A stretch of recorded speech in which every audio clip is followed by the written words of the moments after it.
listeners. Welcome to Grief Out Loud. Remember the last time you tried to talk about grief and suddenly everybody left the room? Grief Out Loud is opening up this often avoided conversation because grief is hard enough without having to go through it alone. We bring you a mix of personal stories, tips for supporting children, teens, and yourself, and interviews with professionals in the grief world. Platitude and cliche-free, we promise. Grief Out Loud is hosted by me, Jana Cristofero, and produced by Dougy Center, the National Grief Center for Children and Families in Portland, Oregon.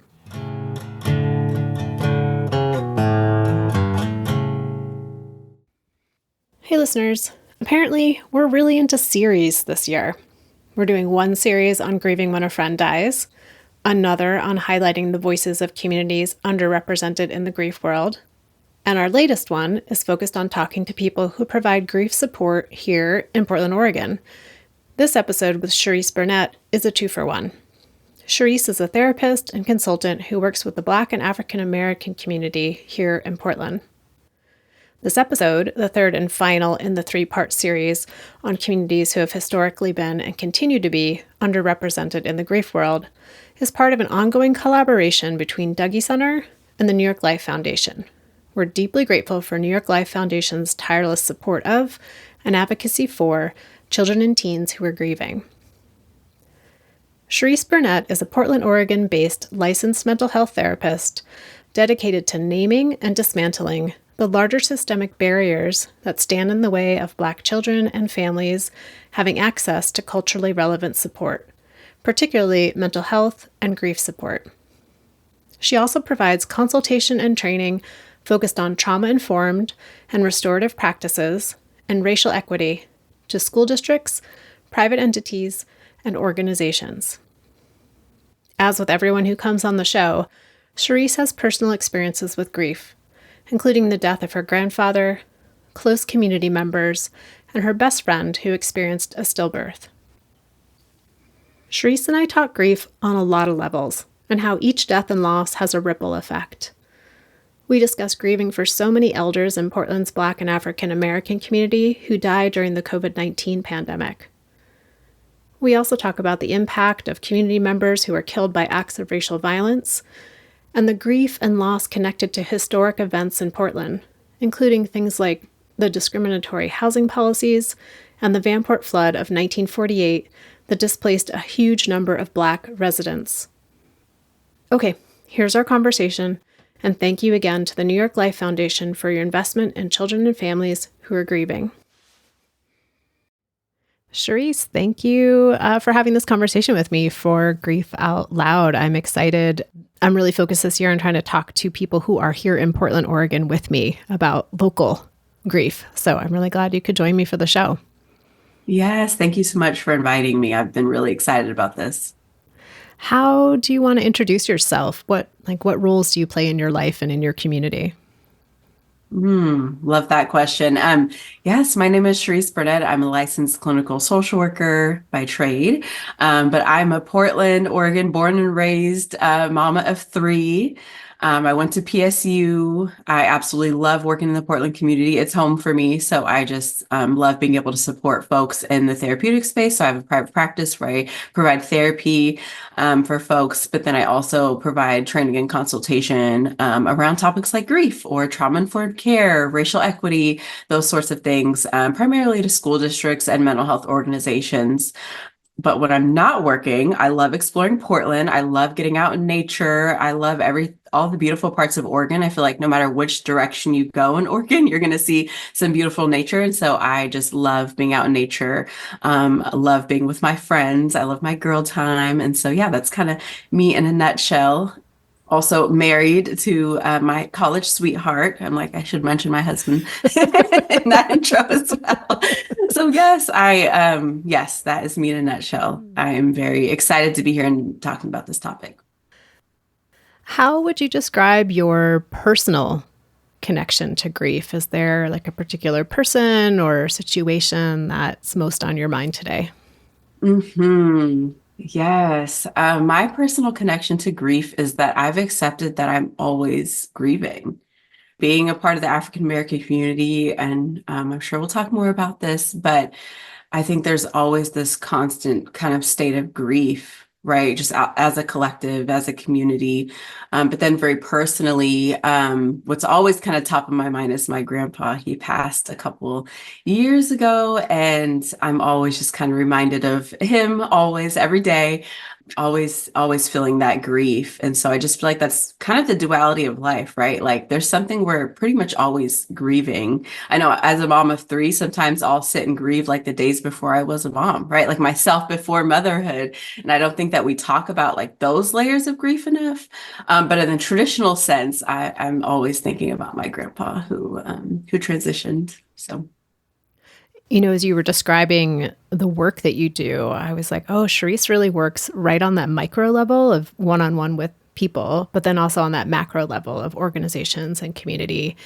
And I was thinking, oh, as you're talking about your grief, right? You talk about the micro level of your grandfather and then the macro level of being part of the African American community and that constant just grief that's there every day to Mhm. connect with or tap into. Definitely. And I'm a huge advocate about talking about grief on every level, because those are like the nuances that often get missed in grief. Like sometimes organizations will be grieving and not even know that they're grieving, right? Like I've been sitting in a lot of spaces with school districts right now who are, excuse me, losing a whole bunch of funding, unfortunately.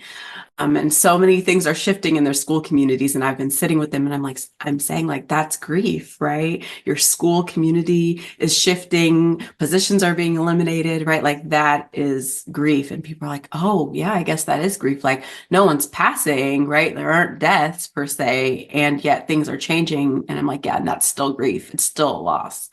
So yes. Is there a way in which, with grieving for your grandfather, those two ways of experiencing grief are interwoven in terms of like grieving as part of the African American community and then grieving for the specific person, your grandfather? I mean, I think it's also like deeply tied together, right? Like so much of this grief is intergenerational. And so it's like, well, yes, I'm grieving his individual transitioning and passing, right? But I know that it's much bigger than that. The community grieves anytime an elder passes, right? Our community changes when an elder passes, especially here in Portland and in Oregon, where Black folks are, I don't know the exact percentages of today, but I think we only make up like 3% of state. And so on that level, it's like when we see really big community members pass this past year, another part of grief that I'm holding this past year, the person who does my taxes passed away, and her husband were huge in the community. And it's tax season, so I'm feeling that grief also heavily. But just going to their service and seeing all the people that they reached in the community, I'm like, oh my gosh, like the community is grieving. We're grieving this together, right? Not just me individually, grieving this loss of relationship, but also just as a community and everything that those two people contributed to the community. So it's like, to go back to your question, like it's also connected, right? Like I'm not just feeling the individual loss, I'm feeling it on a community level as well, all at the same time. You just touched on this a bit, but something you brought up in a different conversation that we had was how, the pandemic led to the death of so many elders in your community, those that died because of COVID or during COVID. And I was wondering what it's been like for you to be grieving kind of the loss of a generation. I think the hardest part about that is so many of the elders that passed away during that time held so much oral history. And so it's like there was Portland years and years and years ago with a really thriving Black localized community. Now, don't get me wrong, Black communities here are thriving in Oregon and in Portland, right? We're doing some amazing work in the community. And there was a certain time period when Black folks were even allowed, right, to like live in Oregon, and they were only allowed to live in a specific part of Portland, and we made the best of it as Black folks do, considering the circumstances. And I think that so many of for folks who were born and raised here, so many of our families were part of that original group who came to Portland. That original group, of course, there's been generations after, but then during COVID, specifically, and so many, we know that like COVID disproportionately impacted Black and Brown folks. And so there were so many losses of our elders. And I think what's hard here is that that generation of elders held on to that rich, thriving history that could only really be passed down orally. I know, like for me, when I live in the traditional Vanport neighborhood, which there's a whole history with that and Black folks here in Portland. But anytime I bring my grandma over to this neighborhood, she's like, "Oh, that used to be that person's store," and "Oh, my best friend so and so's family used to own that house," right? Like there's so much rich history, and I think that because of gentrification, which is also a lot of loss and grief that the Black community holds here in Portland, we don't necessarily have that same history. Like some people just don't even know. Like my kids, I'm trying to teach them, and my grandma's teaching them, but they'll grow up with Portland looking completely different. And so I think with that generation passing, like so much history is kind of going with them. And I think that's all, again, a part of the collective grief that I think Black folks here specifically experience.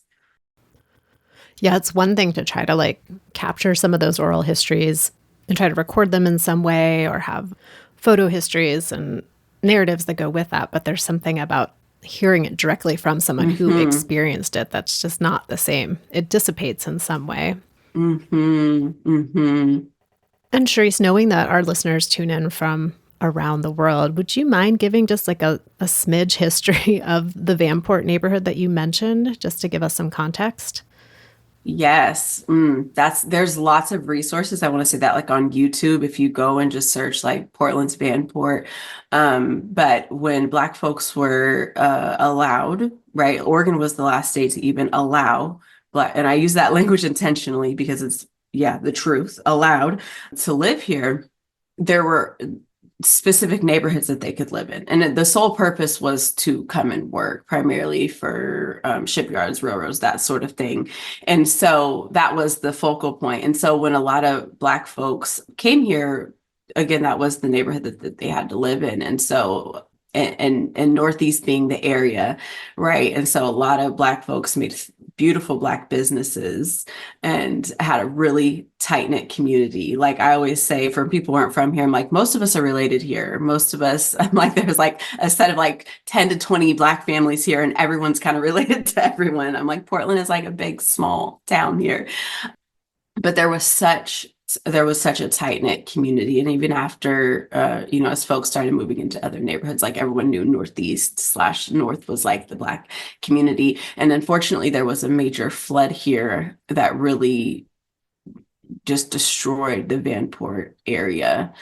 And so many of our Black families had to relocate and were just completely out of housing. And unfortunately, the state didn't do what it needed to do to support and protect these communities, but it really came in and disrupted the community in such a large way. That's been devastating and a huge part of the grief that the Portland Black community carries. For so many of our families, my grandma always says, like, she was a baby when the flood happened. Her parents had a house in Vanport.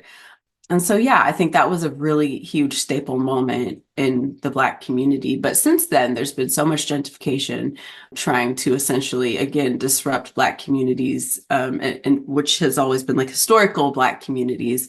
And so many Black families have been displaced in different areas around Oregon, and don't necessarily have that same community feel. And I would say there are lots of efforts. There's so many efforts being done to get Black folks back into the community and to support the community in that way. So I also want to mention and highlight that there's groups doing some amazing work. But it's a really long story. It's a really big story. But just to sum it up, yes, that is it. Yeah, no, thank you. I think it's helpful just to have a little bit of that context. And listeners, as always, I'll put a link in the show notes where you can go and learn more about the Vanport neighborhood, the history of it, and then that flood that really wiped out so much of the infrastructure of that area. So you play many roles in your life and the community, and one of those is as a mental health professional. And just wondering, how would you talk about the way you see grief showing up for the people that you work with? Yeah. Well, I'll start just in my therapy practice because I think that's the micro connection to grief, where I'm sitting with folks who have had significant losses. And again, a lot of people, even when they've had losses, they sometimes don't even really name that what they're going through as grief, right? So I've sat with lots of folks. I mean, we know again here in Portland, we've had some pretty traumatic events happen in our Black community. And I also just want to say, like, I don't speak for the whole Black community. There's a spectrum of Blackness here in Portland, but I just from my experience being a part of that African American community specifically and really doing therapy primarily with African American folks, we've had a lot of tragic losses in the Black community, from police murders, murdering Black folks, to just like tragic loss of different various forms of gun violence, domestic violence, and then of course just people getting sick and passing. So I think our Black community's really been hit hard, especially these last few years, with just really tragic losses. And so as a therapist, again, one of the handful of Black therapists we have here. We have a good community, and we're growing, of course. But I am one of the handful of Black therapists that works with children here. There aren't a bunch of us, unfortunately. So I have really seen it from like a child and family perspective a lot of the time when I'm sitting in grief. And I think the hard part it is like you see the ripple effects in families and how grief shows up in so many different ways. And I think historically in the Black community, we haven't always had the privilege or space to grieve in the traditional ways, like the bargaining and the anger and the, right, like we know the traditional 7 stages of grief. But I think that historically in our communities, there hasn't always been the space to really lean into taking care of our mental health or the access or the right, all the things. And so I think that sitting with families and being able to name, like, no, this is grief. You're not feeling like yourself, right? Like you struggling to get out of bed, or you being really irritable and angry, like that's all a part of grief. I'll often remind them of the loss. And so on that level, I think that's where I see it very personally, right? I have a very close friend. She's more like a sister to me. And she had a stillborn. This was now 2 years ago as well. And it's like there's so many losses also that don't get acknowledged, or that people still don't see as a loss, right? So I think I sit with people a lot in those spaces as well to say, like, no, that's a huge loss. And people are like, I didn't really think about that way. Like I've just been conditioned to just push forward, go on. And as a community, that's been such a source of strength. Like we're going to figure it out, right? We're going to keep pushing on. However, I think it's so vital to slow down and say, no, like that's grief, that's loss, you're hurting, you're sad, right? It impacted you. And so I think that that same thing can be true when I'm working with agencies, school districts, organizations, that sometimes people don't even know how to name it. Like we live in such a society that's really like grief phobic, right? There's like this fear to say like, oh my gosh, yeah, I'm sad, things changed, right? Or I'm sad, or I don't even want to say that all the losses are happening. I've been working with a lot of leaders in school districts, and they're like, well, maybe we just don't tell them yet that these changes are coming. Or and I'm like, no, we have to tell them, right? Like we have to prepare people. It's okay to lean into this. I know it's uncomfortable, but like we have to talk about it. Or sometimes when there's like a student death in a school and people are like, oh, it's all confidential, like we're just not even going to talk about it. I'm like, well, the students are actually talking about it. We have to be able to name it. And so I think giving folks creative and safe ways to name it is essential, because it's not always going to come out looking like your traditional ways of like saying, oh yes, this person died last month, right? I think there's different ways that, like, especially in the Black community, that we even talk about grief and loss. And I think one thing that stands out to me a lot of the time when I'm working with folks in the Black community is that a lot of people have a very spiritual connection to loss, right? Like I used to do home-based therapy for families who had kids at Head Start. And every time I'd go into a home, you would see some sort of altar or remembered some sort of area where their ancestors, pictures of their ancestors would be up. I'm like, that was almost in nearly every Black home I went into. And again, it doesn't speak for the whole Black community, but I'm like, there is this, I think, divine connection that a lot of Black folks hear when they're like, yes, this person passed in the physical realm, but I know that they're still in the spiritual realm, and I can still find creative ways to honor them. And so I would say I see lots of very creative, maybe non-traditional in the ways that you read in a textbook, ways of grieving. You brought up a couple of points there I wanted to go back to. One was around, sort of the stages of grief in that piece. And I hadn't thought about it from this perspective till you mentioned it, because for a long time in the field, we've been trying to like move away from that idea of there being stages of grief, right? Because they may be valid experiences that people have, but it's certainly not a recipe for like, here's how you do it. But what you said really stood out to me of like, and the folks that you've worked with, there's not a lot of space or opportunity to be in the grief. Like to, first of all, to name it. And second of all, to have any time and space to be with it.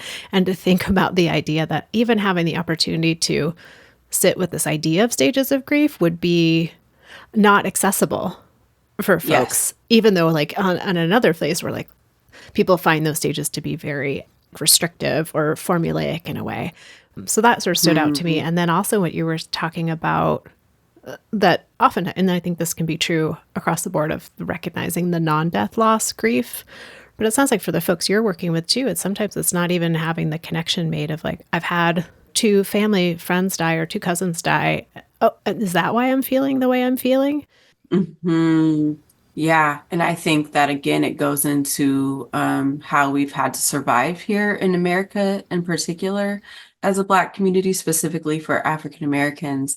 If we think about the times that Black folks were enslaved and all the tragedy and trauma that African Americans had to experience in that time and the tremendous amount of grief. And when I talk about intergenerational grief, like this is what it is, right? Like we don't have to go into all the gruesome details, but there were so many losses during that time, from folks being flat out murdered to families being completely ripped away, right? A mother would birth a child and know that she was not going to raise that child because she was enslaved, right? And that child was going to also be enslaved. And so it's like when we talk about grief in the Black community, we have to practice Sankofa. We have to go back and really look at our history and to understand present day the grief that we carry as Black folks. And so for so many Black folks, when I've sat in those spaces with them, they're like, if I start talking about this grief, what is that going to trickle into? It's going to go back into that intergenerational grief that my mom carried or my dad carried or their parents carried and their parents carried,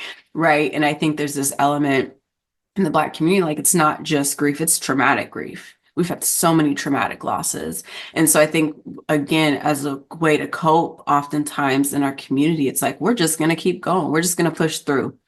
I've worked with families who they experienced a loss on like a Monday and they were back to work on a Wednesday. And it's like, whoa, like I understand that's your way of coping and surviving, and I support that. Or maybe your job doesn't even give you the time off, right? Because that's also a very real thing.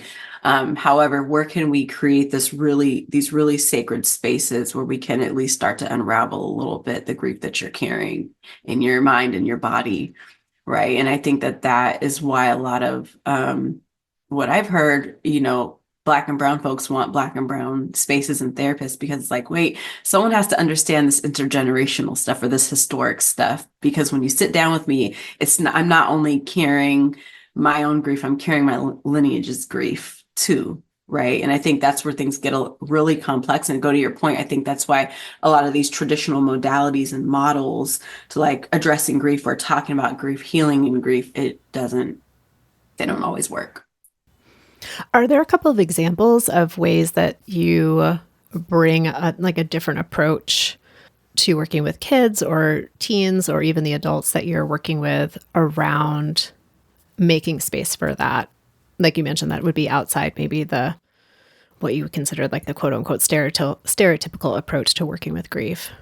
Yeah, I think that it's hard. It's not a one size fits all, but I would say as a general approach, I always lead with relationship. I think safety has to be key. And I think that in historically underserved and targeted communities, like the relationship is everything. It's like, I have to know that you're safe. And I think that even being in my profession as a social worker, I don't always represent safety, right? And so I'm very mindful of that. I'm like, I just want to see you as a person. I want to really take the time to get to know you as a person. Right. So like, and again, traditional models, like just for example, as a therapist, like usually I have a session to diagnose someone, one session to meet someone, to diagnose someone, to do an assessment, all the like the formal things. Right. And I'm like, sure, I'm going to do what I need to do for the paperwork, but I'm not just going to start off our session by saying, so, right, let's just hop into every trauma that you've ever experienced. And I'm only going to see you through that lens. Right. I work really hard to see the whole person and to really honor all of the layers and intersections of someone's identity. Right. Because that can help me kind of map out essentially ways to approach talking about these really hard topics like trauma, like grief, right? That co-regulation, that deep compassion, showing all of that and demonstrating that in a lot of ways, I think really helps bridge that gap to us being able to like lean into some of the heavier stuff. I hope that makes sense. I can talk really woo-woo therapist language sometimes. I hope that was an answer. But being really person-centered, right? Like really seeing the whole person. And I think sometimes I can be like, oh, they're Black. Like I can give these cultural references. Like, no, maybe that doesn't resonate with them. So I really think keeping that in mind, just because they might have this identity that I'm comfortable with, I can't just stay stuck there, right? I have to really be open to getting to know them. That absolutely made sense to me. And it made me think about something I've learned so much from the kids and the teens that I work with is like how important it is for them to know that having someone in their life die is a part of the story and a part of the story of who they are. But it's not their only story and it's not their full Yes. story.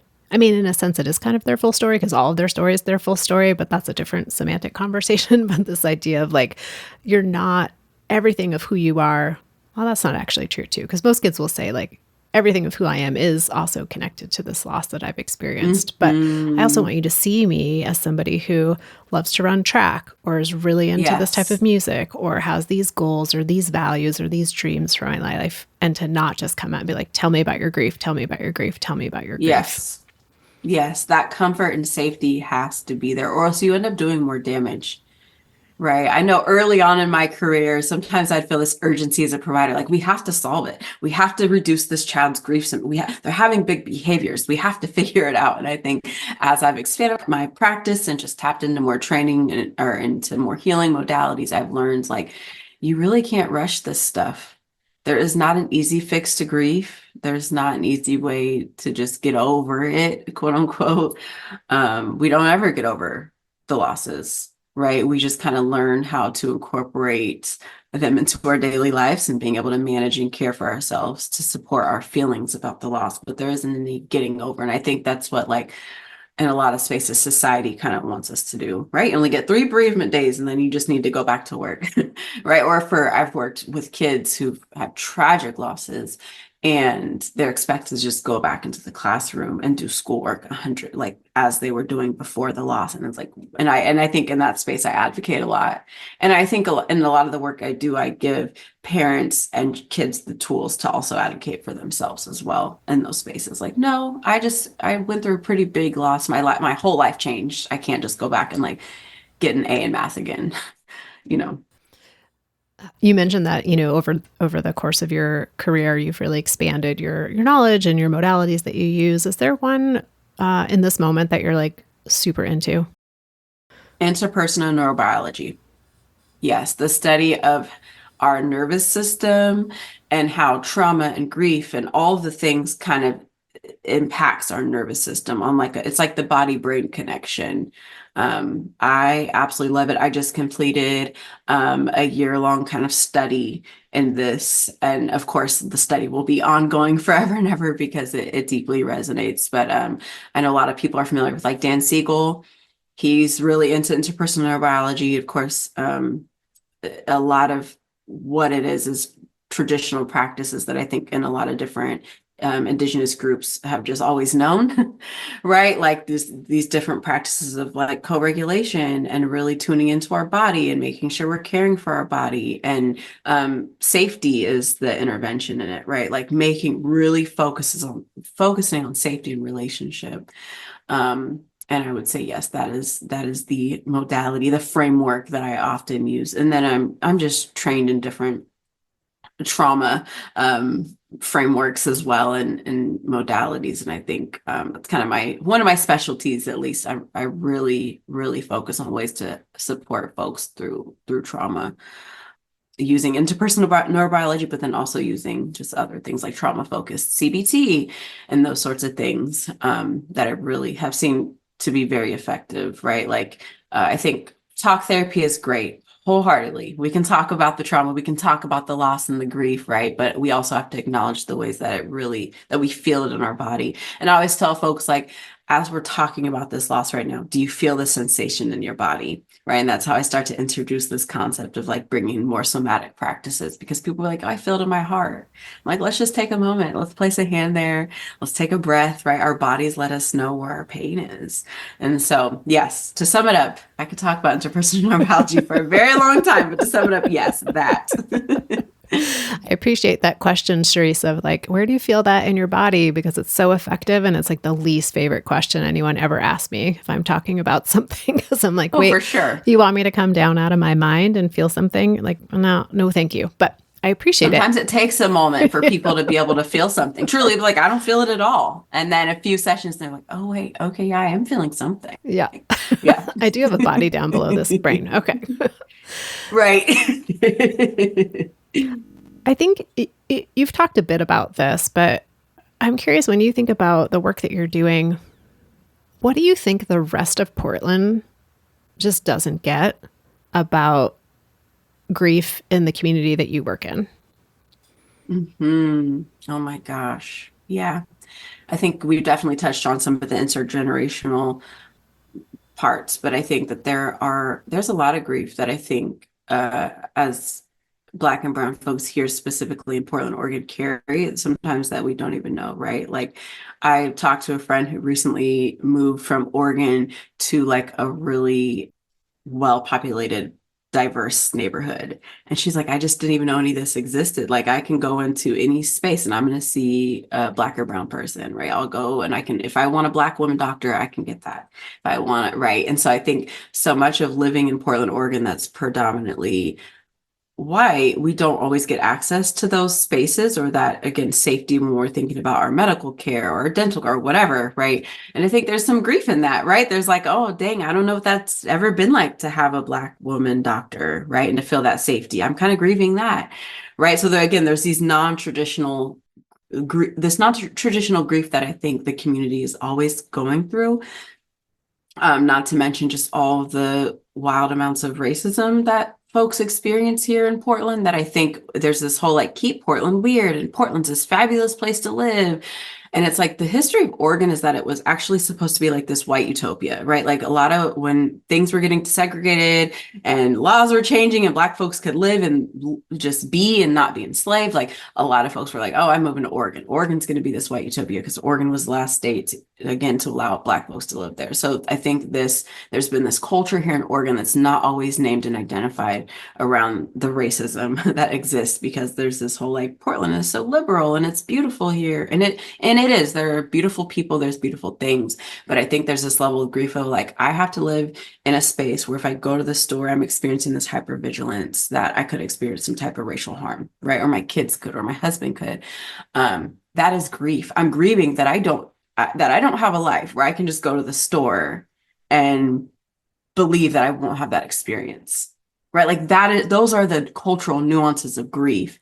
And so again, there's all these like layers to it here as we're thinking about grief in the Black community here in Portland. And I think that is the grief that doesn't get acknowledged. I think another one is like, when we have losses here, like just as I was naming about the person that did my taxes and her husband, they had this tragic law or this tragic death. A whole community is impacted, because Portland is so small, right? Everyone kind of knows everyone. Our families are all connected. And so it's never just like a singular loss in the community, right? Like, every time someone passes in the Black community, there's this like ripple effect. There's this like aftermath, right? That happens that is really devastating to our community and hurts so badly. And so I think that's just always kind of lingering. Whereas like in other communities, I think that can be true for a lot of Black and Brown and Indigenous communities here, right? But I think that not dominant culture might not have that same effect, right? Like, if someone passes in dominant culture communities, it's not always like felt on such a high volume. Sometimes it for sure is, want to say that. But I think that's some of the differences, and again, the nuances that aren't always acknowledged and said, right? I think also historically, we've always had creative ways of doing family, right? Like, because our families had to be so close and really rely on each other here in Portland, that like, so many of us have had losses that from people who are like family, when you can always get time off of work for people who are like family, right? And so there's these very really hard ways that we grieve as a community that then doesn't always get recognized, or the proper space to like lean into that and feel that. Oh, that brings up so much around systems, you know, in terms of, Oh, like you mentioned, yes. right? Bereavement leave. And most people, if you're lucky, you get 3 days off. And you get those 3 days off for somebody that falls under this very narrow and restrictive window of who counts as an important enough role. So it's going to be a parent or a sibling, maybe, and maybe a spouse, but only if you're legally married, right? And then maybe you get your 3 days. Exactly. But you work with so many schools, and like you've got a kid in school, and it was part of their network, their community, somebody died. But a teacher might be like, well, why is this kid having more struggles than they did last week? And like, get it together. Not that teachers are like, but you know what I mean? It's just like not that recognition of like that grief. Yeah, it is. There's amazing people who truly get it, right? And I love being in spaces with folks like you, like, we get it, we know it, right? But there are a lot of people who just don't know. They don't know what they don't know. And they make harmful comments like, oh, well, that was a year ago. Like, this person should be fine. It's like, no, there's no timeline to any of this, right? Or like, oh, that was that person's sister's cousin's little nephew. Why is this child affected by it? And it's like, well, the sister's cousin's little nephew and the child played together every day after school, right? Their grandmas were best friends or something. I don't know, right? Just give an example. It's like it is that deep. And because of our experience as Black folks here in America, we've always had to do family non-traditional to us, but non-traditional to society a lot of the time, right? And so again, relationships might not be seen as a value that to us are like they're everything. The other part you mentioned that I was thinking about is, you know, if we have our life that we live, and just say like nobody's died yet, which is not true hardly for anybody, but just say, right, you're like Right. walking around and you've got your different identities that you carry with you that may afford you more access or less access to safety and resources. And then you add grief on top of that. And so you're carrying the grief of someone in your life has died, or there's been a community loss, and you still have all those other identities that you carry with you that are going to either afford you access and support or stand in the way of you getting access, support, and safety. And I think that gets lost in the conversation so much. You know, if this idea of like Mhm. grief is the great equalizer. I'm like, not really. Like, yes, we're all going to have people in our life die, but how the world responds to us and what we are provided in terms of space and support, very, very different. Vastly different. Absolutely. Yeah. Such as a resource like the amazing Dougie Center, right? So many people might feel like, yes, that is a resource I would for sure go and access. If there's a huge loss in my family, that's where I'm going. Right. But I think you and I had the very candid conversation like, oh, not a lot of the African American Black folks that I've worked with are like, yes, Dougie Center. Right. And I don't think that's any wrongdoing on y'all's part or whatever, but there just aren't a lot of spaces where Black folks can say, I'm going to go access this really safe space to grieve. Right. Just as I was saying earlier, like safety is key for me when I'm coming in and sitting in that sacred space with folks and going through that grief. And so it's like, ooh, but if I go here, just like my example of the grocery store, right? If I go here, will I experience racial harm? I'm not sure. I don't know if there's people who look like me there. I don't know if there's people who might get it all the way. So I think there's always this hesitancy. And really it's like our protectors go up like, oh, I don't know if I can access that resource. I'm not sure if it's safe. Right. And so then this creates this, well, where do we go to grieve? And I think we have our traditional spaces like a funeral, memorial, celebration of life, right? And I think that's where folks, again, go there just in the different practices of honoring someone's life. But then it's like there's that hard stop and like, okay, I grieved, right? On to just back to life.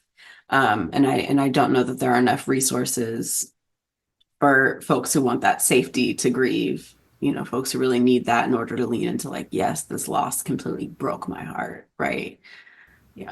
Yeah, like what's there for the long term? Because Yes. the rituals or routines that we may have around the end of someone's life are a point in time, you know, and maybe there's a little bit of a lead up when you're with community and talking about that person and memorializing them. But then, like you said, there's that hard stop and like what's there over the long term. And traditionally, Dougie Center is one of those places where people might come where if for a lot of folks who come to our program, like friends and family stop checking in with them or they stop feeling like they have space to bring Hmm. things up. And so they come to this group of quote unquote strangers, of people who are like, yep, we're here. We're going to hear about it for as long as you need to talk about it. We're going to be here for it Mm. because your Yeah. expression of grief is not personally impacting us. And we have our own grief that we need time and space Hmm. to.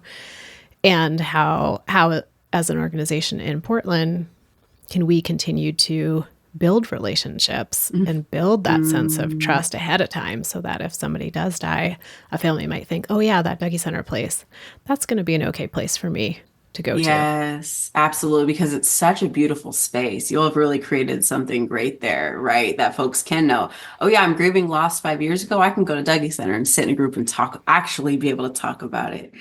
But yeah, it's like how to kind of create that safety in other communities. Absolutely. Yeah. Well, I'm grateful for this conversation because I feel like it's all part of that process, right? Of building those Totally. relationships and those connections.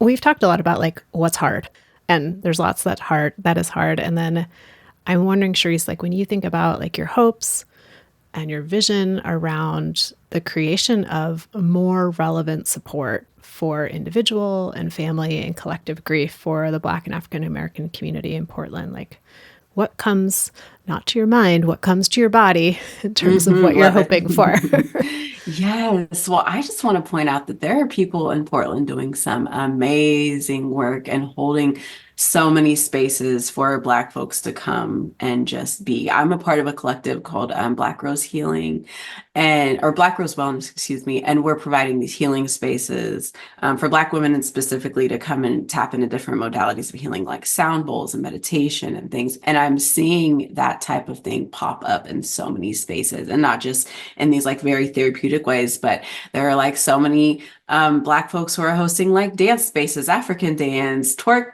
and fab dance. Like there's so many different ways that I really see Portland's Black community really building and thriving and allowing spaces, because we don't always deal with grief by just sitting in a circle and talking about it.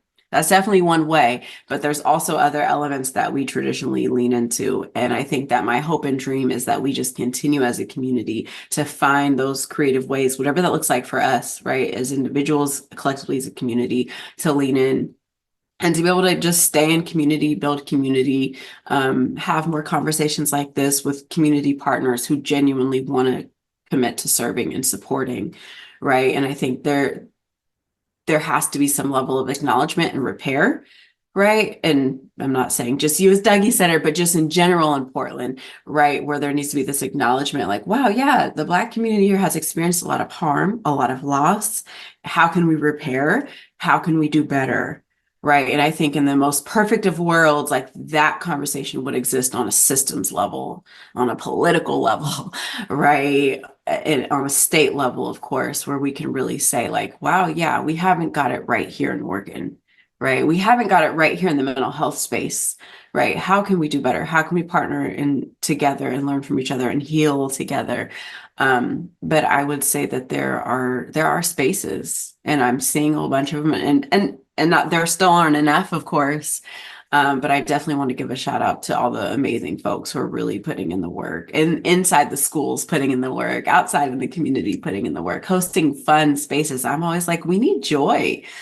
We need fun. I know there was a great Black Joy event this past summer where it was great. It was like everyone was outside, there were vendors, there was music, that like that is also healing, right? And I think I know I've sat in a lot of spaces with Black folks where it's like, we're gonna laugh through the pain. We're gonna laugh at maybe think times or about things that people might always find as funny. And it's like that's a way of healing for us. That's a way of coping, right? Like we're gonna create some jokes and laugh. We're gonna find our ways of getting through this and dealing with it and living with it. And I think in my wildest dreams there would be more space for that in our personal lives, in our families, and just on the systems and larger community level.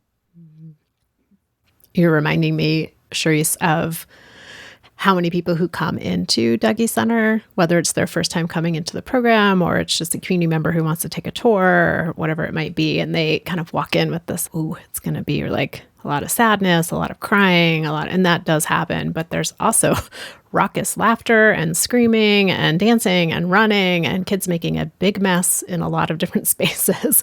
And this, yeah, to really recognize that the way to sit and hold and metabolize our grief. Well, the word metabolize means to move and to transform. And it doesn't just come from sitting and talking, although that's great too, because I love it and lots of people love it. But this idea that's so much more of that full, again, to go back to the body, this like full body experience of it. So I'm super excited to know about Black Rose Wellness, the work that you're doing. So again, I'll link to that in the show notes. And anything else, Sharice, you just want to leave us with today in this conversation? I feel like we've talked about, I don't know, so much, and I know there's so much more.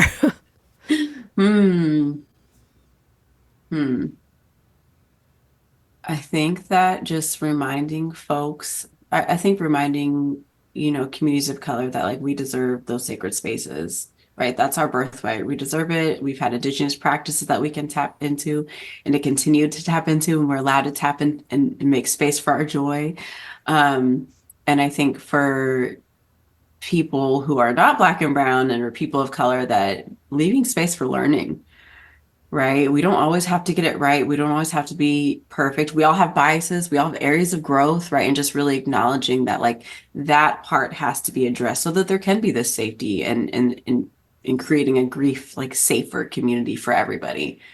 And so, yeah, I really thank you for having me on this show. I really love talking about grief, even though it's hard sometimes. But I just really appreciate that you have this podcast, amazing podcast. You've been amazing folks that you've had on this show. And so I just am really grateful that you, allowed me to share some space with you today. Well, Sharice, thank you for making time in the midst of all the roles that you play in the world, in your life, in your community, and to make some space to talk with me today and to share so much of your wisdom and your knowledge. I'm just, super grateful. Yes, thank you. And listeners out there, I know you're tired of me saying this, but thank you for being part of our community. The show wouldn't mean anything without you tuning in. If you want to share an episode with someone that you think might be interested in what we're talking about, we love when that happens. We also love if you want to reach out to us directly. You can email me at griefoutloud@dougy.org. That's dougy.org. It's our main website where you can find information about our local programming, lots of free downloadable resources like tip sheets and activity sheets, and of course, each and every episode of Grief Out Loud. Excited as always to share that this podcast is sponsored in part by the Chester Steffen Endowment Fund. Thanks again for listening, and we hope you'll join us again next time.